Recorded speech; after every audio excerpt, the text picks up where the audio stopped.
great question.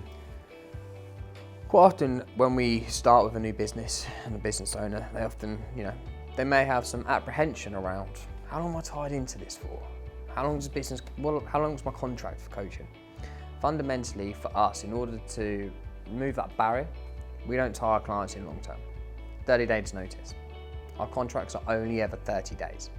And that's for two reasons. Peace of mind to the business owner, you're not signing a 12, 24-month contract with us. And fundamentally, if we're only on 30 days notice, that means it's always for us as the coach to be considering how we're giving our clients the best value and the best return on investment for their money spent. So no, in short, we don't have long tie-in periods, 30 days notice at any one point, making sure we're accountable to you as our client to be giving you the best service and best results possible.